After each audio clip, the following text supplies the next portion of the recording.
Hello everyone. Last time ನಾವು exam ಮತ್ತೆ study tips ವಿಚಾರದಲ್ಲಿ ಮಾತಾಡಿದ್ವಿ. ಇವತ್ತಿನ ವಿಡಿಯೋ ಅಲ್ಲಿ ನಾವು ಯಾವ ರೀತಿಯಲ್ಲಿ ಮಕ್ಕಳು ಸಬ್ಜೆಕ್ಟ್ ರಿಲೇಟೆಡ್, ಈಗ ಹಿಂದಿ ಆಗಿರ್ಲಿ, ಇಂಗ್ಲಿಷ್ ಆಗಿರ್ಲಿ, ಮ್ಯಾಥ್ಸ್ ಆಗಿರ್ಲಿ, ಇಂತಹ ಸಬ್ಜೆಕ್ಟ್ಸ್ ವಿಚಾರದಲ್ಲಿ ಯಾವ ರೀತಿಯಲ್ಲಿ ಪ್ರಿಪರೇಷನ್ ಮಾಡಬೇಕು. ಬಿಕಾಸ್ ತುಂಬಾ ಬೇಗನೆ ಎಕ್ಸಾಮ್ಸ್ ಬರ್ತಿದೆ. Only 20 days remaining for exam. So ಇವತ್ತು ನಾವು ಹಿಂದಿ ಸಬ್ಜೆಕ್ಟ್ ವಿಚಾರದಲ್ಲಿ ನಮ್ಮ ಸಬ್ಜೆಕ್ಟ್ ಎಕ್ಸ್ಪರ್ಟ್ಸ್ ಜೊತೆಯಲ್ಲಿ ಮಾತಾಡೋಣ. ಈ ಕಾರ್ಯಕ್ರಮಕ್ಕೆ ನಮ್ಮ ಮಿಸ್ಟರ್ ಶಿವಶರಣ್ ಸರ್ಗೂ ನಾನು ವೆಲ್ಕಮ್ ಮಾಡ್ತೀನಿ. ಅದೇ ರೀತಿಯಲ್ಲಿ ಸಲ್ಮಾ ಮ್ಯಾಮ್ಗೂ ಕೂಡ ನಾನು ಈ ಕಾರ್ಯಕ್ರಮಕ್ಕೆ ವೆಲ್ಕಮ್ ಮಾಡ್ತೀನಿ. ಹೇಗಿದ್ದೀರಾ ಸರ್? ಚೆನ್ನಾಗಿದೆ ಮೇಡಮ್, ಹೇಗಿದ್ದೀರಾ? ಮತ್ತೆ ಎಕ್ಸಾಮ್ಸ್ ಪ್ರಿಪರೇಷನ್ ಎಲ್ಲ ಮಕ್ಕಳು ಹೇಗೆ ನಡೀತಿದೆ? ಮಕ್ಕಳು ತುಂಬಾ ಚೆನ್ನಾಗಿ ಪ್ರಿಪೇರ್ ಮಾಡ್ತಾ ಇದ್ದೀವಿ ಸರ್. ಆಲ್ರೆಡಿ ಪ್ರಿಪೇರ್ ಆಗಿದ್ದಾರೆ ಅನ್ಕೊಂಡಿದ್ದೀವಿ. ಬಟ್ ಖುಷಿ ವಿಚಾರ ಒಂದೇನು ಅಂದ್ರೆ ಮಕ್ಕಳು ಬೇಗ ಕ್ಯಾಚ್ ಮಾಡ್ತಿದ್ದಾರೆ. ಬಟ್ ಕೆಲವೊಂದು ಕಡೆ ನಮ್ಮ ಹಿಂದಿ ಸಬ್ಜೆಕ್ಟ್ ಆಕ್ಚುಲಿ ಕೆಲವೊಮ್ಮೆ ತುಂಬಾ ಡಿಫಿಕಲ್ಟ್ ಅನಿಸ್ತಿದೆ ಮಕ್ಕಳಿಗೆ. ಬಟ್ ಕೆಲವೊಂದು ಮಕ್ಕಳು ತುಂಬಾ ಬೇಗ ಕ್ಯಾಚ್ ಮಾಡಿ ಅವುಗಳನ್ನ ಎಕ್ಸ್ಪರ್ಟ್ ಆಗಿ ಅವರು ಬರೀತಾ ಇದ್ದಾರೆ. ಅದು ಖುಷಿ ಅಂತದ್ದು. ಈಗ ಲಾಸ್ಟ್ ಟೈಮ್ ನಾವು ಮಾತಾಡುವಾಗ ಸರ್ ಎಕ್ಸಾಮ್ ಮತ್ತೆ ಸ್ಟಡಿ ಟಿಪ್ಸ್ ವಿಚಾರದಲ್ಲಿ ಮಾತಾಡಿದ್ವಿ. ಯಾವ ರೀತಿ ಮ್ಯಾಥ್ಸ್ ಅಲ್ಲಿ ಪ್ರಿಪೇರ್ ಆಗ್ಬೇಕು, ಮತ್ತೆ ಎಕ್ಸಾಮ್ಗೆ ಪ್ರಿಪೇರ್ ಆಗ್ಬೇಕು, ಸ್ಟಡಿಯಲ್ಲಿ ಫೋಕಸ್ ಇರಲ್ಲ. ಈಗ ಮಕ್ಕಳು ಓದ್ತಿದ್ದಾಗ ನಿದ್ದೆ ಮಾಡಿದ್ರೆ ತುಂಬಾ ನೀವು ಮಾತಾಡಿದ್ವಿ. ಸೊ ಅದೇ ರೀತಿಯಲ್ಲಿ ಈಗ ಇವತ್ತು ಪರ್ಟಿಕ್ಯುಲರ್ಲಿ ನಾವು ಹಿಂದಿ ವಿಚಾರದಲ್ಲಿ ಮಾತಾಡಕ್ ಬಂದಿದ್ವಿ. ಬಿಕಾಸ್ ಹಿಂದಿ ಅಂದ್ರೆ ಮಕ್ಳಿಗೆ ತುಂಬಾ ಕಷ್ಟ. ಬಿಕಾಸ್ ಅವ್ರ ಮದರ್ ಟಂಗ್ ಅಲ್ಲ ಹಿಂದಿ. ನಿಮ್ಗೂ ಗೊತ್ತಿರುವ ಹಾಗೆ ಮ್ಯಾಕ್ಸಿಮಮ್ ಮಕ್ಳದ್ದು ಮದರ್ ಟಂಗ್ ಹಿಂದಿ ಆಗಿರಲ್ಲ. ಅವರು ಕನ್ನಡ ಫಸ್ಟ್ ಲ್ಯಾಂಗ್ವೇಜ್ ತಗೊಂಡಿರೋದ್ರಿಂದ ಹಿಂದಿ ಕಷ್ಟ ಆಗುತ್ತೆ. ಸೊ ನೀವ್ ಏನ್ ಹೇಳ್ತೀರಾ, ಯಾವ ರೀತಿಯಲ್ಲಿ ಮಕ್ಕಳು ಪ್ರಿಪೇರ್ ಆಗ್ಬೇಕು, ಮತ್ತೆ ಎಕ್ಸಾಮ್ಗೆ ಎಷ್ಟು ಓದಿದ್ರೆ ಸಾಕು ಎಕ್ಸಾಮ್ ಅಲ್ಲಿ ಪಾಸ್ ಆಗ್ಬೋದು, ಹಿಂದಿ ಇಷ್ಟು ಓದಿದ್ರೆ ಸಾಕು ಪಾಸ್ ಆಗ್ಬೋದು? ಬಿಕಾಸ್ ನೀವು ಇಬ್ರು ಕೂಡ ಹಿಂದಿಯಲ್ಲಿ ಸಬ್ಜೆಕ್ಟ್ ಹ್ಯಾಂಡಲ್ ಮಾಡೋದ್ರಿಂದ ನಿಮ್ಗೆ ಗೊತ್ತಿರುತ್ತೆ ಎಷ್ಟು ಓದಿದ್ರೆ ಸಾಕು ಎಕ್ಸಾಮ್ ಅಲ್ಲಿ ಒಳ್ಳೆ ಮಾರ್ಕ್ಸ್ ತೆಗಿಬಹುದು ಅಂತ. ಏನ್ ಹೇಳ್ತೀರಾ ಸರ್ ನೀವು ಇದ್ರ ಬಗ್ಗೆ? ನೀವು ಆಲ್ರೆಡಿ ನೋಡಿದ್ದೀರಾ, ನಾವು ಲಾಸ್ಟ್ ಟೈಮ್ ಹಿಂದಿ ವಿಷಯದಲ್ಲಿ ಹೇಗೆ ಅತಿ ಹೆಚ್ಚು ಅಂಕಗಳನ್ನ ಗಳಿಸಬಹುದು ಅನ್ನೋದ್ರ ಬಗ್ಗೆ ಮಾತಾಡಿದ್ವಿ. ಇವತ್ತು ನಮ್ ಜೊತೆ ನಮ್ಮ ಸಲ್ಮಾ ಮ್ಯಾಮ್ ಇದ್ದಾರೆ. ಸೊ ಲಾಸ್ಟ್ ಟೈಮ್ ನಾನು ಹಿಂದಿಯಲ್ಲಿ ಹೇಗೆ ಅಂಕಗಳನ್ನ ಗಳಿಸೋದ್ರ ಬಗ್ಗೆ ಹೇಳಿರೋದ್ರಿಂದ ಇವತ್ತು ಸಲ್ಮಾ ಮೇಡಮ್ ಅವ್ರನ್ನ ಕೇಳೋಣ. ಅವ್ರಿಗೆ ಏನ್ ಹೇಳ್ತಾರೆ ಇದ್ರ ಬಗ್ಗೆ, ಮಕ್ಕಳು ಹೇಗೆ ಹೆಚ್ಚು ಅಂಕಗಳನ್ನ ಗಳಿಸಬಹುದು, ನಮ್ಮ ಎನ್ಸಿ ವಿದ್ಯಾರ್ಥಿಗಳು ಹೇಗೆ ಪಾಸ್ ಆಗ್ಬೋದು ಮೇಡಮ್, ಮತ್ತೆ ನಮ್ಮ ಆವರೇಜ್ ವಿದ್ಯಾರ್ಥಿಗಳು ಮತ್ತೆ ಗಿಫ್ಟೆಡ್ ಚಿಲ್ಡ್ರನ್ಸ್ ಅಂತ ಏನ್ ಹೇಳ್ತೀವಿ ಅವ್ರು ಹೇಗೆ ಔಟ್ ಆಫ್ ಔಟ್ ತೆಗೆಯೋದಕ್ಕೆ ಸಾಧ್ಯ, ಇದ್ರ ಬಗ್ಗೆ ನಿಮ್ಮ ಅಭಿಪ್ರಾಯ ಹೇಳಿ ಮೇಡಮ್? ಖಂಡಿತ. ನಾನು ಫಸ್ಟ್ ಹೇಳ್ಬೇಕು ಅಂದ್ರೆ ನಾವು ಫಸ್ಟ್ ಕ್ವಶನ್ ಪೇಪರ್ ಪ್ಯಾಟರ್ನ್ ಅನ್ನ ಅರ್ಥ ಮಾಡ್ಕೋಬೇಕು. ಫಸ್ಟ್ ಮೇನ್ ಅಂತ ಬಂದಾಗ ನಮಗೆ ಬಹುವಿಕಲ್ಪೀಯ ಪ್ರಶ್ನೆಗಳು ಬರುತ್ತೆ. ಅದು ತುಂಬಾ ಈಸಿ ಇರುತ್ತೆ. ನಮ್ಮ ಟೆಕ್ಸ್ಟ್ ಬುಕ್ ಓರಿಯೆಂಟೆಡ್ ಇರುತ್ತೆ. ಔಟ್ ಆಫ್ ಸಿಲೆಬಸ್ ಯಾವುದೂ ಕೂಡ ನಮಗೆ ಕೊಡುವುದಿಲ್ಲ. ಸೊ ಅವುಗಳನ್ನ ಫೋಕಸ್ ಮಾಡುವಂಥದ್ದು. ಅಲ್ಲಿ ನಮಗೆ 8 ಅಂಕಗಳು ಗಳಿಸ್ಕೋಬಹುದು. ನೆಕ್ಸ್ಟ್ ಬಂದ್ರೆ ಎರಡನೇ ಮೇನ್ ಅಂತ ಬಂದ್ರೆ ಅನುರೂಪ್ತ ಶಬ್ದಗಳು ಬರುತ್ತೆ. ಆ ಪ್ರಶ್ನೆಗಳಲ್ಲಿ 2 ಪ್ರಶ್ನೆಗಳು ಬರುವಂತದ್ದು.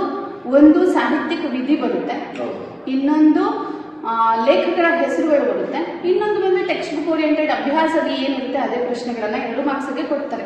ಸೊ ಟೋಟಲ್ ಆಗಿ 4 ಮಾರ್ಕ್ಸ್ಗೆ ಇರುತ್ತೆ. ಅವುಗಳನ್ನ ತರುವಾದ್ರೆ ಅಲ್ಲಿ 8 + 4 12 ಮಾರ್ಕ್ಸ್ಗಳನ್ನ ಮಕ್ಕಳು ಗಳಿಸ್ಕೋಬಹುದಾಗಿದೆ. ಅದು ಬಿಟ್ಟರೆ 1 ಮಾರ್ಕ್ಸಿನ 4 ಪ್ರಶ್ನೆಗಳು ಬರುತ್ತೆ ಸರ್. ಅವುಗಳನ್ನ ಫೋಕಸ್ ಮಾಡಬೇಕು. 2 ಪೋಯಮ್ ಇಂದ ಬರುತ್ತೆ, ಇನ್ನು 2 ಲೆಸನ್ಸ್ ನಿಂದ ಬರುತ್ತೆ. ಅವುಗಳಿಗೆ ಫೋಕಸ್ ಮಾಡಬೇಕು. ನೆಕ್ಸ್ಟ್ 2 ಮಾರ್ಕ್ಸಿನ ಪ್ರಶ್ನೆ ಅಂತ ಬಂದಾಗ 8 ಪ್ರಶ್ನೆಗಳು ಬರುತ್ತೆ. ಸೊ ಅವುಗಳಿಗೆ ನಾವು ಹೆಚ್ಚು ಒತ್ತು ಕೊಡಬೇಕಾಗುತ್ತೆ. ನಂತರ ನಾನು ಕ್ವಶನ್ ಪೇಪರ್ ಪ್ಯಾಟರ್ನ್ ಅನ್ನ ಹೇಳ್ತಾ ಇದ್ದೀನಿ ಮೇಡಮ್. ಒಂದು ನಿಮಿಷ, ನಾನೀಗ ಏನ್ ಹೇಳ್ತಿದ್ರೆ ನಾವು ಮಕ್ಕಳನ್ನ ನೋಡಿದಾಗ ಮೇಡಮ್ MCQ ಏನು 8 MCQ ಇರ್ತವೆ, ಅದನ್ನ ಅಟೆಂಡ್ ಮಾಡೋರಿಗೆ ಸ್ವಲ್ಪ ಫೇಲ್ಯೂರ್ ಆಗ್ತಾರೆ. ಸೊ ಅದು ಯಾವ ಕಾರಣಕ್ಕೆ ಆಗ್ಬೋದು ಮೇಡಮ್ ನಿಮ್ ಪ್ರಕಾರ? ಸರ್, ಕೆಲವೊಂದು ಕಡೆ ಕ್ವಶನ್ ಅನ್ನ ಅರ್ಥ ಮಾಡ್ಕೊಳ್ಳೋದು ಮಕ್ಕಳಲ್ಲಿ ಅಸಮಂಜಸತೆ ಬರ್ಬೋದು. ಅಂದ್ರೆ ಅವ್ರಿಗೆ ಕನ್ಫ್ಯೂಷನ್ ಆಗ್ಬೋದು ಸರ್. ಈಗ ಎಕ್ಸಾಂಪಲ್ ನಾನು ಹೇಳ್ತೀನಿ. ಪ್ರಥಮ ಪ್ರೇರಣಾತ್ಮಕ ಕ್ರಿಯಾರೂಪ ಆಲ್ಮೋಸ್ಟ್ ಅದೇ ಕ್ವಶನ್ಸ್ ಅನ್ನ ಪ್ರತಿ ಸಲ ಕೇಳ್ತಾರೆ. ಮಕ್ಕಳು ಏನ್ ಮಾಡ್ತಾರೆ ಅಂದ್ರೆ ಅವುಗಳನ್ನ ಸರಿಯಾಗಿ ಓದೋದಿಲ್ಲ. ಆಪ್ಷನ್ಸ್ ಅಲ್ಲಿ ಸ್ವಲ್ಪ ಟ್ವಿಸ್ಟೆಡ್ ಆಗಿ ಕೊಟ್ಟಿರ್ತಾರೆ. ಟ್ವಿಸ್ಟೆಡ್ ಆಗಿ ಕೊಟ್ರೆ ಅವರು ಮಕ್ಕಳು ಬರೆಯೋದಿಲ್ಲ. ಎಕ್ಸಾಂಪಲ್ ನಾನು ಕೊಡ್ತೀನಿ. ಚಲನ ಅನ್ನುವಂತಹ ಪ್ರಥಮ ಪ್ರೇರಣಾತ್ಮಕ ಕ್ರಿಯಾರೂಪವನ್ನ ಕೇಳ್ತಾರೆ. ಸೊ ಚಲಾನ, ಲಾನ ಪಕ್ಕ ಒಂದು ದೀರ್ಘ ಬರುತ್ತೆ. ಸೊ ಆನ ಬಂದ್ರೆ ಅದು ಏನಾಗುತ್ತೆ, ಪ್ರಥಮ ಪ್ರೇರಣಾತ್ಮಕವಾಗುತ್ತೆ. ಚಲ್ವಾನ ಅಂತ ಬಂದ್ರೆ, ವಾನ ಅಂತ ಪದ ಬಂದ್ರೆ, 1ಕ್ಕಿಂತ 3ಕ್ಕಿಂತ ಹೆಚ್ಚು ವರ್ಣಗಳು ಬಂದ್ರೆ ಅವುಗಳನ್ನ ಅರ್ಥ ಮಾಡ್ಕೋಬೇಕು. ಅದು ದ್ವಿತೀಯ ಪ್ರೇರಣಾತ್ಮಕ ರೂಪ ಅಂತ. ಆಲ್ಮೋಸ್ಟ್ ಮೇಡಮ್ ಹೇಗೆ ಹೇಳ್ತಿದ್ರೆ 8 MCQಗಳಲ್ಲಿ ಎಲ್ಲಾನು ಅಟೆಂಡ್ ಮಾಡ್ತಾರೆ. ಅದೇ ನನಗನ್ಸಿದ್ದು ಈ ಸಂಧಿ ಮತ್ತೆ ಸಮಾಸವನ್ನ ಅದನ್ನ ಐಡೆಂಟಿಫೈ ಮಾಡೋದ್ರಲ್ಲಿ ಮಾಡ್ತಾರೆ. ಸ್ವಲ್ಪ ಅದರ ಸಂಧಿಯಲ್ಲಿ ಈಗ ಕೆಲವೊಂದು ಸ್ಕಿಲ್ಸ್ ಗಳೆಲ್ಲ ಗೊತ್ತಿದೆ ಮಕ್ಕಳಿಗೆ. ಈಗ ಏನು 2ನೇ ಅಕ್ಷರ ದೀರ್ಘವಾಗಿದ್ರೆ ಅದು ದೀರ್ಘ ಸಂಧಿ ಅಂತಾರೆ. ಈ ತರ ಹೇಗೋ ಮಾಡ್ಬಿಡ್ತಾರೆ. ಅದೇ ಸಮಾಸವನ್ನ ಗುರುಸೋದಕ್ಕೆ ಸ್ವಲ್ಪ ಮಕ್ಕಳು ಕಷ್ಟಪಡ್ತಾರೆ. ಸೊ ಹಾಗಾಗಿ ಸಮಾಸದಲ್ಲಿ ಅವ್ರಿಗೆ ಒಂದು ಏನಾದ್ರು ಒಂದು ಹೊಸ ಟಿಪ್ ಸಿಕ್ತು ಅಂತಂದ್ರೆ ಅದ್ರಲ್ಲಿ ಅಂಕ ಗಳಿಸಬಹುದಾ ಅಂತ ಅನ್ಸುತ್ತೆ. ಖಂಡಿತವಾಗಿ. ಯಾಕಂದ್ರೆ ಈಗ ಸಮಾಸದಲ್ಲಿ 6 ವಿಧಗಳಿವೆ. ತತ್ಪುರುಷ ಸಮಾಸವಾಗಿರ್ಬೋದು, ದ್ವಿಗು ಸಮಾಸವಾಗಿರ್ಬೋದು, ಅಥವಾ ಬಹುರ್ವಿಹಿ ಸಮಾಸವಾಗಿರ್ಬೋದು. ಮಕ್ಕಳು ಅರ್ಥ ಮಾಡ್ಕೊಂಡ್ರೆ ಇದು ಕನ್ನಡಕ್ಕೆ ರಿಲೇಟೆಡ್ ಆಗಿರುತ್ತೆ. ತತ್ಪುರುಷ ಸಮಾಸ ಅಂತ ಬಂದಾಗ ಸೊ ಅದಕ್ಕೆ ನಾಮಪದಗಳು ಬರುತ್ತೆ ಕನ್ನಡದಲ್ಲಿ ಇರುವಂತದ್ದು. ನಮ್ಮ ಹಿಂದಿಯಲ್ಲಿ ಅವುಗಳನ್ನ ವಿಗ್ರಹ ವಾಕ್ಯವನ್ನ ಮಾಡಿದಾಗ ಏನಾಗುತ್ತೆ ಅಂದ್ರೆ ಕಾರಕಗಳು ಬರುತ್ತೆ. ವಿಗ್ರಹ ವಾಕ್ಯವನ್ನ ಮಾಡಿದಾಗ ಕಾರಕಗಳು ಬಂದಾಗ ನೀವು ಅರ್ಥ ಮಾಡ್ಕೋಬೇಕು ಅದು ತತ್ಪುರುಷ ಸಮಾಸ. ಸೊ ನೆಕ್ಸ್ಟ್ ದ್ವಿಗು ಸಮಾಸ ಅಂತ ಬಂತು. ದ್ವಿಗು ಸಮಾಸ ಅಂದ್ರೆ ಕನ್ನಡಕ್ಕೆ ರಿಲೇಟೆಡ್ ಆಗಿರುತ್ತೆ ಸರ್. ದ್ವಿಗು ಸಮಾಸದಲ್ಲಿ ಏನಿರುತ್ತೆ, ಸಂಖ್ಯಾವಾಚಕವಿರುತ್ತೆ, ಅಂಕಿಅಂಶಗಳಿರುತ್ತೆ. ಸಂಖ್ಯಾವಾಚಕ ಇರೋದ್ರಿಂದ ಅವುಗಳನ್ನ ಅರ್ಥ ಮಾಡ್ಕೊಂಡು ಆರಾಮಾಗಿ ಬರಿಬಹುದಾಗುತ್ತೆ ಸರ್. ಈಗ ನನ್ಗೆ ಒಂದೇ ಡೌಟ್ ಇರೋದು, ಈಗ ಬಿಕಾಸ್ ನೀವು ಹಿಂದಿ ಸಬ್ಜೆಕ್ಟ್ ಹ್ಯಾಂಡಲ್ ಮಾಡೋದ್ರಿಂದ ಈಗ ಮ್ಯಾಥ್ಸ್ ಅಲ್ಲಿ ನಮಗೆ ಅಪ್ಲಿಕೇಶನ್ ಲೆವೆಲ್ ಕ್ವಶನ್ಸ್ ಅಂತ ಇರುತ್ತೆ. ಟ್ವಿಸ್ಟ್ ಮಾಡಿ ಕ್ವಶನ್ ಕೇಳ್ತಾನೆ. ಪ್ರತಿ ವರ್ಷ 12 ಮಾರ್ಕ್ಸ್ ಅಪ್ಲಿಕೇಶನ್ ಲೆವೆಲ್ ಕ್ವಶನ್ಸ್ ಬಂದೇ ಬರುತ್ತೆ. ಸೊ ಅದೇ ರೀತಿಯಲ್ಲಿ ಹಿಂದಿಯಲ್ಲಿ ನನ್ಗೆ ಅನ್ಸಿದ್ದು ಏನಂದ್ರೆ ಅಷ್ಟು ನಿಮ್ಗೆ ಟ್ವಿಸ್ಟ್ ಮಾಡಿ ಏನು ಕೊಡಲ್ಲ, direct to the topic questions ಇರುತ್ತೆ. ಸೊ ಆ ವಿಚಾರದಲ್ಲಿ ಏನಾದ್ರು ಕ್ಲಾರಿಟಿ ಸಿಗುತ್ತಾ? ಹೌದು, ಏಕೆಂದ್ರೆ ಹಿಂದಿಯಲ್ಲೂ ಕೂಡ ಮೇಡಮ್ ನಾವು ನೋಡಿದಂಗೆ ಒಂದು 20% ಅಂದ್ರೆ ಒಂದು 20 ಅಂಕಗಳಾಗಿರ್ಬೋದು ಸ್ವಲ್ಪ ಟ್ವಿಸ್ಟ್ ಮಾಡಿ ಕೇಳ್ತಾ ಇರ್ತಾರೆ. ಈಗ ನೀವ್ ಹೇಳ್ದಂಗೆ ಅನುರೂಪದಲ್ಲಿ ಅದು ಸರ್ ಗ್ರಾಮರ್ ಅಲ್ಲಿ ಕೇಳುತ್ತಾ, ಥಿಯರಿ ಪಾರ್ಟ್ ಅಲ್ಲಿ ಕೇಳುತ್ತಾ? ಫಾರ್ ಎಕ್ಸಾಂಪಲ್ ಲೆಸನ್ ಸಿಲೆಬಸ್ ಅಲ್ಲಿ ಕೇಳುತ್ತಾ, ಎಸ್ಪೆಷಲಿ ಗ್ರಾಮರ್ ಅಲ್ಲಿ ಟ್ವಿಸ್ಟ್ ಮಾಡ್ತಾನ ಅಂತ? ಅನುರೂಪ ಪ್ರಶ್ನೆಗಳಲ್ಲಿ ಕೇಳ್ಬೋದು ಮೂವಿನನ್ನ. ಅನುರೂಪ ಪ್ರಶ್ನೆಗಳಲ್ಲಿ ಏನು ಅವಾಗಲೇ ಮೇಡಮ್ ಹೇಳ್ದಂಗೆ 2 ಪಾಠದಿಂದ ಬಂದಿರುತ್ತೆ, 2 ಪದ್ಯದಿಂದ ಏನು ಅನುರೂಪ ಪ್ರಶ್ನೆಗಳನ್ನ ಕೇಳಿರ್ತಾರೆ, ಅದರಲ್ಲಿ ಅವನು ಟ್ವಿಸ್ಟ್ ಮಾಡ್ಬೋದು. ಇಲ್ಲ ಅಂದ್ರೆ ಏಕವಾಕ್ಯವೇ ಉತ್ತರಲಿಕ್ಕೆ ಅಂತ ಕ್ವಶನ್ ಕೇಳ್ತಾರೆ 4. ಅದ್ರೊಳಗಡೆ ಕಂಪಲ್ಸರಿ ನಾನು ನೋಡಿದಂಗೆ 1 ಪ್ರಶ್ನೆ 2 ಪ್ರಶ್ನೆ ರಿಪೀಟೆಡ್ ಈ ತರ ಏನೋ ಸ್ಕಿಲ್ ಬೇಸಿಕ್ ಕ್ವಶನ್ ಅನ್ನ ಕೇಳ್ತಾರೆ. ಏನಂತಾರೆ ಮೇಡಮ್? ಅಷ್ಟಲ್ಲದೆ ಸರ್ 2 ಮಾರ್ಕ್ಸಿನ ಆಗಿರ್ಬೋದು, 3 ಮಾರ್ಕ್ಸ್ಗೂ ಆಗಿರ್ಬೋದು ಟ್ವಿಸ್ಟ್ ಮಾಡ್ತಾರೆ. ಅದ್ರ ಜೊತೆಗೆ ಅಪ್ಲಿಕೇಬಲ್ ಕ್ವಶನ್ಸ್ ಇರುತ್ತೆ ಸರ್, ಖಂಡಿತವಾಗಿರುತ್ತೆ. 11 ರಿಂದ 16 ಮಾರ್ಕ್ಸ್ ನಮಗೆ ಅಪ್ಲಿಕೇಬಲ್ ಕ್ವಶನ್ಸ್ ಬಂದೇ ಬರುತ್ತೆ ಸರ್. ನಿಮ್ಗೆ ಹೇಳಿದೆ ನಾನು 3 ಮಾರ್ಕ್ಸಿನ ಪ್ರಶ್ನೆಗಳು ಮತ್ತೆ 2 ಮಾರ್ಕ್ಸಿನ ಪ್ರಶ್ನೆಗಳ ಬಗ್ಗೆ ನಾವು ಆಲ್ರೆಡಿ ಚರ್ಚೆ ಮಾಡಿದ್ವಿ. ಈಗ 3 ಮಾರ್ಕ್ಸಿನ ಪ್ರಶ್ನೆಗಳಲ್ಲಿ ಕೆಲವೊಂದು ಇಂಪಾರ್ಟೆಂಟ್ ಕ್ವಶನ್ಸ್ ಅಂತ ಕೇಳ್ತಾರೆ ಸರ್. ಕೆಲವೊಂದು ಪರ್ಟಿಕ್ಯುಲರ್ ಆಗಿ ಲೆಸನ್ಸ್ ಇರುತ್ತೆ. ಫಸ್ಟ್ ಬಂದ್ರೆ ಮಾತೃಭೂಮಿ ಲೆಸನ್ ಆಗಿರ್ಬೋದು, ಅಥವಾ ಮುನ್ಷಿ ಪ್ರೇಮಚಂದ್ರಜಿ ಬರೆದಿರುವಂತಹ ಕಾಶ್ಮೀರಿ ಸೇಬ್ ಆಗಿರ್ಬೋದು, ಮತ್ತೆ ಮಹಿಳಾ ಕಿ ಸಾಹಸಗಾಥ ಆಗಿರ್ಬೋದು, ಕರ್ನಾಟಕ ಸಂಪದ ಆಗಿರ್ಬೋದು. ಇಂತಹ ಪ್ರಶ್ನೆಗಳಿಗೆ, ಇಂತಹ ಲೆಸನ್ನ ಪ್ರಶ್ನೆಗಳಿಗೆ ನಾವು ಹೆಚ್ಚು ಒತ್ತನ್ನು ಕೊಡುವಂಥದ್ದು. ಅದು ಬಿಟ್ರೆ 4 ಮಾರ್ಕ್ಸಿನ ಪ್ರಶ್ನೆ ಅಂತ ಬಂದಾಗ 4 ಲೆಸನ್ ಇಂದ ಬರುತ್ತೆ. ಒಂದು ಗಿಲ್ಲು ಆಗಿರ್ಬೋದು, ಗಿಲ್ಲುವಿನ ಕಾರ್ಯಕಲಾಪ ಆಗಿರ್ಬೋದು, ಅಥವಾ ದುಃಖದ ಅಂತ ಆಗಿರ್ಬೋದು. ಅದು ಬಿಟ್ರೆ ಬಸಂತ್ ಕಿ ಸಚ್ಚಾಯಿಲಿ ಬರುವಂತ 2 ಪ್ರಶ್ನೆಗಳು ತುಂಬಾ ಇಂಪಾರ್ಟೆಂಟ್ ಆಗಿರುತ್ತೆ. ಅಷ್ಟಲ್ಲದೆ ಕರ್ನಾಟಕ ಸಂಪದಾನ 2 ಪ್ರಶ್ನೆ ಅಥವಾ 3, ಅದ್ರಲ್ಲಿ 3ರಲ್ಲಿ ಯಾವುದಾದ್ರೂ 2ರಲ್ಲಿ ಆಯ್ಕೆಯನ್ನು ಮಾಡೇ ಕೊಟ್ಟಿರ್ತಾರೆ. ಈ ಪ್ರಶ್ನೆಗಳಿಗೆ ಹೆಚ್ಚು ಫೋಕಸ್ ಅನ್ನ ಮಾಡುವಂಥದ್ದು. ಮತ್ತೆ ಇಂಟರ್ನೆಟ್ ಕ್ರಾಂತಿಯಿಂದ ಕೆಲವೊಂದು ಪ್ರಶ್ನೆಗಳು ಯಾವುದು 4-5 ವಾಕ್ಯ ಅಂತ ಇರುತ್ತೆ, ಅವುಗಳನ್ನ ಹೆಚ್ಚು ಫೋಕಸ್ ಮಾಡುವಂತಹದ್ದು. ಅಷ್ಟಲ್ಲದೆ ನಿಮಗೆ ಗೊತ್ತಿದೆ ಮಕ್ಕಳ, ಎಲ್ಲರೂ ಯಾವಾಗ್ಲೂ ಅಸಫಲತಾ ಪೋಯಮ್ ಅನ್ನೇ ಕೇಳ್ತಾ ಇದ್ದಾರೆ, ಅವುಗೆ ಹೆಚ್ಚು ಒತ್ತನ್ನು ಕೊಡುವಂತಹದ್ದು. ಭಾವಾರ್ಥ ಅಂತ ಬಂದಾಗ ತುಳಸಿ ಕಿ ದೋಹಲಿ ರಾಮನಾಮ್ ಮನಿ ದೀಪ್ ಧರು ಆಗಿರ್ಬೋದು, ಅಥವಾ ಮುಖ್ಯ ಅಮುಕ್ ಸೋಚಾಹಿ ಆಗಿರ್ಬೋದು, ಅವುಗಳನ್ನ ಹೆಚ್ಚು ಒತ್ತು ಕೊಟ್ಟು ಓದಿದಾಗ ನಮ್ಗೆ ಯಾವುದೇ ರೀತಿಯದು ಫೇಲ್ ಆಗುವಂತಹ ಭಯ ಅನ್ನೋದೇ ಇರಲ್ಲ. ಮಿನಿಮಮ್ ನಾವು 60% ಅನ್ನು ಗಳಿಸ್ಕೊಳ್ಬಹುದು ಮಕ್ಕಳ. ಅದಕ್ಕೋಸ್ಕರ ಹೆಚ್ಚು ಒತ್ತನ್ನು ಕೊಡಿ. ಅಷ್ಟಲ್ಲದೆ ಚುಟ್ಟಿ ಪತ್ರ ನಿಮಗೆ ಗೊತ್ತಿದೆ 5 ಮಾರ್ಕ್ಸಿನ ಪ್ರಶ್ನೆ ಇದು. ಚುಟ್ಟಿ ಪತ್ರೆಗೆ ಹೆಚ್ಚು ಒತ್ತನ್ನ ಕೊಡಿ. ಮತ್ತೆ ಗದ್ಯಾಂಶವನ್ನ ಓದಿ ನೀಟಾಗಿ ಆನ್ಸರ್ ಅನ್ನ ಮಾಡುವಂತ. ಸರ್, ಈಗ ಪಾಸಿಂಗ್ ಮಾರ್ಕ್ಸ್ ಬಗ್ಗೆ ಅಂತೂ ನೀವು ಹೇಳಿದ್ದೀರಾ. ಈಗ ಒಂದು ಸ್ಟೂಡೆಂಟ್ ಔಟ್ ಆಫ್ ಔಟ್ ತೆಗಿಬೇಕು. ಫಾರ್ ಎಕ್ಸಾಂಪಲ್ ನಾನೇ ಇಫ್ ಇನ್ ಕೇಸ್ ವಿದ್ಯಾರ್ಥಿ ಆಗಿದ್ದೆ, ನಾನು ಹಿಂದಿಯಲ್ಲಿ 80/80 ಬರಬೇಕು ಅಂದ್ರೆ ಯಾವ ತಪ್ಪುಗಳನ್ನು ಮಾಡಬಾರ್ದು ಅನ್ನೋದು ನೀವು ಹೇಳಿದ್ರೆ ತುಂಬಾ ಉತ್ತಮ ಇರುತ್ತೆ. ಮುಂದೆ ಏನು ಗೊತ್ತಾ, ಈಗ ನಿಮ್ಗೆ ಎಲ್ಲರಿಗೂ ಗೊತ್ತೇ ಇದೆ, ಏನು ಎಲ್ಲರೂ ಒಂದು ಭಾವನೆ ಏನಿದೆ ಅಂತಂದ್ರೆ ಹಿಂದಿ ಸಬ್ಜೆಕ್ಟ್ ಬರೀಬೇಕಾದ ಮಕ್ಕಳು ಉಲ್ಟಾ ಬರೋದ್ರು ಮಾರ್ಕ್ಸ್ ಕೊಟ್ಕೊಡ್ತಾರೆ, ಅಥವಾ ಮುಂದೆ ಇರೋದು ಹಿಂದೆ, ಹಿಂದೆ ಇರೋದು ಮುಂದೆ, ಈ ತರ ಬರೋದ್ರು ಮಾರ್ಕ್ಸ್ ಕೊಡ್ತಾರೆ ಅನ್ನೋ ಒಂದು ಕಲ್ಪನೆ ಇದೆ. ದಯವಿಟ್ಟು ಆತ್ಮೀಯ ವಿದ್ಯಾರ್ಥಿಗಳೇ ಅಂತೆ ಕೆಲಸವನ್ನೇ ಒತ್ತು ಮಾಡಬೇಡಿ. ಏಕೆಂದ್ರೆ ವ್ಯಾಲ್ಯೂಯೇಟರ್ ಪ್ರತಿಯೊಂದು ಆನ್ಸರ್ ಅನ್ನು ತುಂಬಾ ಅಚ್ಚುಕಟ್ಟಾಗಿ ನೋಡ್ತಿರೋದ್ರಿಂದ ನೀವೇನಾದ್ರೂ ಪ್ರಶ್ನೆನೇ ಉತ್ತರಕ್ಕೆ ಬರೆಯೋದು, ಉತ್ತರನೇ ಪ್ರಶ್ನೆಗೆ ಬರೆಯೋದು ಮಾಡಿದ್ರೆ ಅದ್ರಲ್ಲಿ ಅಂಕ ನಿಮ್ಗೆ ಸಿಗೋದಿಲ್ಲ. ಅದರಲ್ಲಿ ನೀವು ಅಂಕಗಳನ್ನ ಕಳ್ಕೋಬೇಕು. ಫಾರ್ ಎಕ್ಸಾಂಪಲ್ ಸರ್, ಈಗ 2 ಮಾರ್ಕ್ಸ್ ಕ್ವಶನ್ ಇರುತ್ತೆ ಅಂತ ಅನ್ಕೊಳ್ಳಿ, 2 ಮಾರ್ಕ್ಸ್ 3 ಮಾರ್ಕ್ಸ್ ಕ್ವಶನ್ ಇರುತ್ತೆ, ಅದಕ್ಕೆ 1 ಪೇಜ್ ಸುಮ್ಮನೆ ಬರೀತಾರೆ. ಫಾರ್ ಎಕ್ಸಾಂಪಲ್ ಜಾಸ್ತಿ ಆಗ್ಲಿ. ಹೌದು, ವೆರಿ ಗುಡ್ ಪಾಯಿಂಟ್ ಮೋಹಿತ್. ಏನ್ ಗೊತ್ತಾ, ನಾನು ತುಂಬಾ ವಿದ್ಯಾರ್ಥಿಗಳನ್ನ ನೋಡಿದ್ದೀನಿ, ಏನು ಅಂತಂದ್ರೆ ಓವರ್ ರೈಟಿಂಗ್ ಅನ್ನ ಮಾಡ್ತಾರೆ. ಓವರ್ ರೈಟಿಂಗ್ ಏನು, 2 ಅಂಕಗಳಿಗೆ ನಾವು ಎಷ್ಟು ಆನ್ಸರ್ ನ ಬರೀಬೇಕು ಅನ್ನೋದು ವಿದ್ಯಾರ್ಥಿಗಳಿಗೆ ಕ್ಲಿಯರ್ ಆಗಿ ಗೊತ್ತಿರಬೇಕು. ಅವ್ರೇನ್ ಮಾಡ್ತಾರೆ, 2 ಅಂಕಕ್ಕೂ ಕೂಡ 4 ಅಂಕದ ಉತ್ತರಗಳನ್ನ ಬರೀತಾರೆ. ಈ ತರ ಆದಾಗ ಏನಾಗುತ್ತೆ, ಮಕ್ಕಳಲ್ಲಿ ಸಮಯದ ಅಭಾವ ಕೂಡ ಉಂಟಾಗುತ್ತೆ.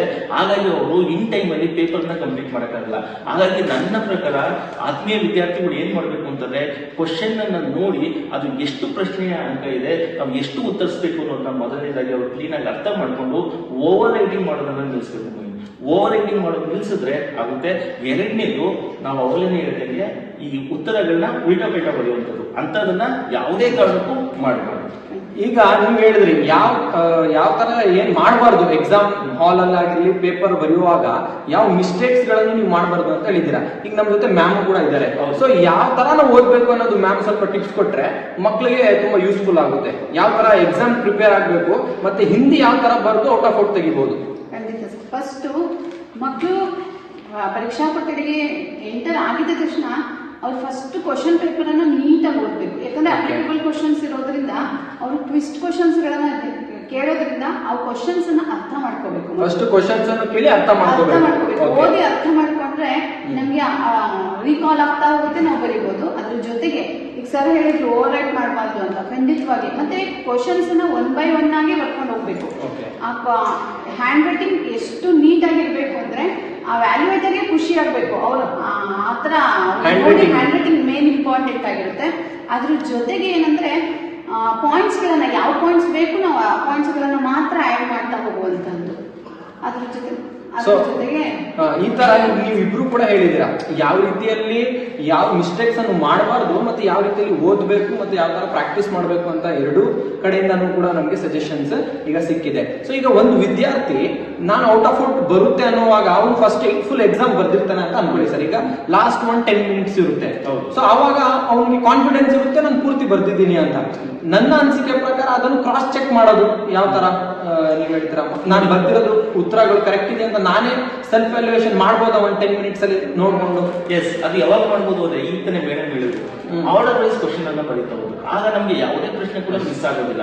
ನೋಡಿ ಈಗ ಮೊದಲನೇ ಪ್ರಶ್ನೆ ಎರಡನೇ ಪ್ರಶ್ನೆ ಆರ್ಡರ್ ವೈಸ್ ಕೊಟ್ಟಾಗ ಏನಾಗುತ್ತೆ, ಮಕ್ಕಳು ಯಾವುದೇ ಪ್ರಶ್ನೆಯನ್ನು ಮಿಸ್ ಮಾಡ್ಕೊಳ್ಳೋ ಚಾನ್ಸಸ್ ಇರೋದು. ಈಗ ನಾನು ಕೂಡ ಸರ್ ಈಗ ನಾನು 10th ಕ್ವಶನ್ ಯಾವ್ದೋ ಒಂದಿತ್ತು ಅಂತ ಅನ್ಕೊಳ್ಳಿ, ನನ್ಗೆ ಅದ ಉತ್ತರ ಗೊತ್ತಿಲ್ಲ, ಆನ್ಸರ್ ಗೊತ್ತಿಲ್ಲ. ಈಗ ನೀವು ಆರ್ಡರ್ ವೈಸ್ ಬರ್ಕೊಂಡು ಹೋಗಿ ಅಂತ ಹೇಳ್ತಿದ್ದಾರೆ. ಆ ಒಂದು ಕ್ವಶನ್ ಅನ್ನು ಬಿಟ್ಟು ಜಾಗ ಖಾಲಿ ಬಿಟ್ಟು ನಾನು ಬೇರೆ ಹೋಗ್ಬೋದಲ್ಲ, ಆ ತರ ಮಾಡ್ಬೋದು. ನೀವ್ ಹೇಳ್ತಿರೋದು ನನ್ಗೆ ನೆನಪಾಯ್ತು. ಈ ಮಕ್ಕಳು ನಾವು ಯಾವ ಬರುತ್ತೆ ಅದು ಫಸ್ಟ್ ಬರೀರಿ ಅಂತ ತುಂಬಾ ಟೀಚರ್ಸ್ ಹೇಳಿರ್ತಾರೆ. ಅವಾಗ ಇವ್ರು ಏನ್ ಮಾಡ್ತಾರೆ ಅಂದ್ರೆ 38th ಕ್ವಶನ್ ಫಸ್ಟ್ ಬರೀತಾರೆ. ಗೊತ್ತಿದೆ ಲೆಟರ್ ರೈಟಿಂಗ್ ತುಂಬಾ ಈಸಿ, ಫಸ್ಟ್ ಅದೇ ಬರೆಯೋಣ ಅಂತ ಅದ್ ಬರೀತಾರೆ. ಆಮೇಲೆ 1 ಮಾರ್ಕ್ಸ್ ಕ್ವಶನ್ ಬಂದ್ಬಿಡ್ತಾರೆ, ಮತ್ತೆ ಸಡನ್ ಆಗಿ 3 ಮಾರ್ಕ್ಸ್ ಕ್ವಶನ್ ಹೊಂಟೋಗ್ತಾರೆ. ಸೊ ಇದರಿಂದ ವ್ಯಾಲ್ಯೂಯೇಟರ್ಗೂ ಏನಾಗುತ್ತೆ, ಕನ್ಫ್ಯೂಷನ್ ಸ್ಟಾರ್ಟ್ ಆಗುತ್ತೆ. ಈಗ ನಾನೇ ವ್ಯಾಲ್ಯೂಯೇಟ್ ಮಾಡ್ಬೇಕಾದ್ರೆ ಏನ್ ಮಾಡ್ತೀನಿ, ಸ್ಟಾರ್ಟಿಂಗ್ ಮಗು 38 ಪ್ರಶ್ನೆ ಬರ್ತಿದೆ ಅಂತಂದ್ರೆ ನನಗೇನ್ ಅನ್ಸುತ್ತೆ ಅಂತಂದ್ರೆ ಈ ಮಗು ಎಲ್ಲನೂ ಅಟೆಂಡ್ ಮಾಡೋಷ್ಟು ಕೇಪಬಲ್ ಇಲ್ಲ, ಆ ತರ ಫೀಲ್ ನಮಗ್ ಬಂದ್ಬಿಡುತ್ತೆ. ಮಗು ಯಾವಾಗ ಆರ್ಡರ್ ವೈಸ್ ಬರುತ್ತೆ ಏನ್ ತುಂಬಾ ಚೆನ್ನಾಗಿ ಕೊಟ್ಟಿದೆ ಮಗು ಅಂತ ಏನ್ ಮಾಡ್ತೀವಿ ನಾವು ಅದನ್ನ ಚೆಕ್ ಮಾಡ್ತಾ ಹೋಗ್ತೀವಿ. ಇನ್ನೊಂದು ನಾನು ತುಂಬಾ ಜನ ವಿದ್ಯಾರ್ಥಿಗಳಿಗೆ ನೋಡಿರೋದು ಏನು ಅಂತಂದ್ರೆ ಸ್ಟಾರ್ಟಿಂಗ್ ಡೇಸ್ ಅಲ್ಲಿ ಅವರು ತುಂಬಾನೇ ಉತ್ಸಾಹದಲ್ಲಿ ಇರ್ತಾರೆ. ಈಗ ಎಕ್ಸಾಮ್ ಇನ್ನೇನ್ ನಾಳೆ ನಾಡಿದೆ ಅಂತಂಗೆ ಅವ್ರು ಏನ್ ಮಾಡ್ತಾರೆ, ಈಗ ನಾನು 80ಕ್ಕೆ 80 ಅಂಕಗಳನ್ನ ತೆಗ್ತೀನಿ ಅಂತ ಕಾನ್ಫಿಡೆಂಟ್ ಆಗ್ತಾರೆ. ಎಕ್ಸಾಮ್ ಅಲ್ಲಿ ಹೋದಂತ ಸಂದರ್ಭದಲ್ಲಿ ನರ್ವಸ್ ಆಗಿರ್ತಾರೆ. ಬಹು ಮುಖ್ಯವಾಗಿ ಅವ್ರು ಯಾವತ್ತೂ ನರ್ವಸ್ ಆಗ್ಬಾರ್ದು, ಕಾನ್ಫಿಡೆಂಟ್ ಎಲ್ಲ ಆಗ್ಬೇಕು. ಅವ್ರು ಕಾನ್ಫಿಡೆಂಟ್ ಎಷ್ಟು ಕಾನ್ಫಿಡೆಂಟ್ ಇಂದ ಎಕ್ಸಾಮ್ ಅಟೆಂಡ್ ಮಾಡ್ತಾರೆ ಅಷ್ಟೇ ಅಂಕಗಳು ಅವ್ರಿಗೆ ಸಿಗ್ತದೆ. ಯಾವಾಗ ಅವ್ರು ಕಾನ್ಫಿಡೆಂಟ್ ಅನ್ನ ಇರಬೇಕು. ಸೊ ಹಾಗಿದ್ರೆ ನೀವು ಇದ್ರ ಮುಖಾಂತರ ಈ ವಿಡಿಯೋ ನಾವು ಮಾಡ್ತಿದೀವಲ್ಲ, ಸೊ ಮಕ್ಕಳಿಗೆ ನನ್ನ ಅನಿಸಿಕೆ ಪ್ರಕಾರ ಮಕ್ಕಳು ಯಾರು ಫೇಲ್ ಆಗ್ತಿದ್ದಾರೆ ಅವ್ರು ಈ ಟಿಪ್ಸ್ ಇಂದ ಪಾಸ್ ಆಗ್ಬೋದು. ಮತ್ತೆ ಅದ್ರ ಜೊತೆಯಲ್ಲಿ ಯಾವ ಮಕ್ಕಳು ಔಟ್ ಆಫ್ ಔಟ್ ತೆಗಿಬೇಕು ಅಂತ ಒಂದು ಆಸೆ ಇದೆ. ಬಿಕಾಸ್ ಲ್ಯಾಂಗ್ವೇಜಸ್ ಎಲ್ಲ ಸ್ಕೋರಿಂಗ್ ಸಬ್ಜೆಕ್ಟ್ಸ್, ನಿಮ್ಗೆಲ್ಲರೂ ಗೊತ್ತಿರುವ ಹಾಗೆ ಲ್ಯಾಂಗ್ವೇಜಸ್ ಅಲ್ಲಿ ಸ್ಕೋರ್ ಮಾಡ್ಬೋದು. ಸೊ ಈ ಸ್ಕೋರಿಂಗ್ ಸಬ್ಜೆಕ್ಟ್ಸ್ ಅಲ್ಲಿ ಔಟ್ ಆಫ್ ಔಟ್ ಬಂದ್ರೆ ಖಂಡಿತ ಮಕ್ಕಳು ಸ್ಟೇಟ್ಗೂ ಟಾಪರ್ ಬರ್ತಾರೆ, ಡಿಸ್ಟ್ರಿಕ್ಟ್ ಕೂಡ ಟಾಪರ್. ಈ ಸಂದರ್ಭದಲ್ಲಿ ಇನ್ನೊಂದು ಮಾತಾಡಬೇಕು ಹೇಳಿ ಸರ್. ನಮ್ಮ ಮೇಡಮ್ ಅವರು ನೀವು ನೋಡ್ಬೋದು ಪ್ರತಿ ವರ್ಷ ಕೂಡ ಅವ್ರ ಸಬ್ಜೆಕ್ಟ್ ಅಲ್ಲಿ 4-5 ಜನ ಔಟ್ ಆಫ್ ಔಟ್ ಬರ್ತಾನೆ ಇದ್ದಾರೆ. ಹಾಗಾಗಿ ಅವ್ರಿಗೆ ಕಂಗ್ರಾಚುಲೇಷನ್. ಸೊ ಏನೋ ಎಲ್ಲ ವಿದ್ಯಾರ್ಥಿಗಳು ಅಷ್ಟು ಚೆನ್ನಾಗಿ ಅವರು ಪ್ರಿಪೇರ್ ಮಾಡ್ತಿದ್ದೀರಾ. ಸೊ ಅದಕ್ಕೆ ನಾವು ಇವತ್ತು ಈ ಕಾರ್ಯಕ್ರಮಕ್ಕೆ ನಿಮ್ಗೆ ಕರೆಸಿರೋದು as a Hindi subject expert. ನೀವು ಕೂಡ ತುಂಬಾ ಬಿಸಿ ಶೆಡ್ಯೂಲ್ ಇಂದ ಒಪ್ಕೊಂಡಿದ್ದೀರಾ. So thank you so much for attending our this session.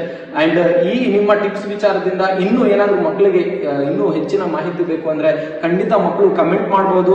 ಬೇಕಂದ್ರೆ ಮೇಡಮ್ ನಿಮ್ಗೆ ಸ್ಪೆಷಲ್ ಆಗಿ ನಿಮ್ಗೆ ಟೀಚಿಂಗ್ ಕೊಡ್ತಾರೆ, ಕೋಚಿಂಗ್ ಕೊಡ್ತಾರೆ, ಯಾವ ರೀತಿ ಔಟ್ ಆಫ್ ಔಟ್ ತೆಗಿಬೇಕು ಅಂತ ಟಿಪ್ಸ್ ಕೂಡ ನಿಮ್ಗೆ ಕೊಡ್ತಾರೆ ಅಂತ ಹೇಳ್ತಾ ಈ ಕಾರ್ಯಕ್ರಮಕ್ಕೆ ಇವತ್ತೇ ವಿರಾಮವನ್ನು ಕೊಡೋಣ ಅಂತ ಅನ್ಕೋತೀನಿ. Thank you so much sir. Thank you so much. ನೀವು ನೋಡಿದಿರ ಸಲ್ಮಾ ಮೇಡಮ್ ಎಷ್ಟೇ ಬಿಸಿ ಇದ್ರು ಕೂಡ ನಾವು ಹೇಳಿದ ತಕ್ಷಣ ಅವ್ರು ಏನ್ ಮಾಡಿದ್ರು, ಬಂದ್ಬಿಟ್ಟು ನಮ್ಮ ಕಾರ್ಯಕ್ರಮವನ್ನ ಜಾಯಿನ್ ಆದ್ರು. ಹಾಗಾಗಿ ಅವ್ರಿಗೆ ನಮ್ಮ ಕಡೆಯಿಂದ ಒಂದು ಸ್ಪೆಷಲ್ ಥ್ಯಾಂಕ್ಸ್ ಕೂಡ ಹೇಳ್ಬಿಡ. ನಮಗೆ ಸಲ್ಮಾ ಮೇಡಮ್ ಅವ್ರಿಗೆ ನಮ್ಮ ಈ ಕಾರ್ಯಕ್ರಮದ ಪರವಾಗಿ ತುಂಬ ಹೃದಯದ ಧನ್ಯವಾದಗಳು. Thank you. ಪ್ರಿಯ ವಿದ್ಯಾರ್ಥಿಗಳೇ, ನೀವು ಇದುವರೆಗೂ ನೋಡಿದ್ರಿ ನಾವು ಏನು ಎಜುಟಾಕ್ ಅಲ್ಲಿ ಯಾವ ರೀತಿ ಸಬ್ಜೆಕ್ಟ್ ವೈಸು, ಕನ್ನಡ ಆಗಿರ್ಬೋದು, ಇಂಗ್ಲಿಷ್ ಆಗಿರ್ಬೋದು, ಹಿಂದಿ ಆಗಿರ್ಬೋದು, ಮ್ಯಾಥ್ಸ್ ಆಗಿರ್ಬೋದು, ಈ ಥರ ನಾವು ಏನು ಎಜುಟಾಕ್ ಮಾಡ್ತಾ ಇದ್ದೀವಿ.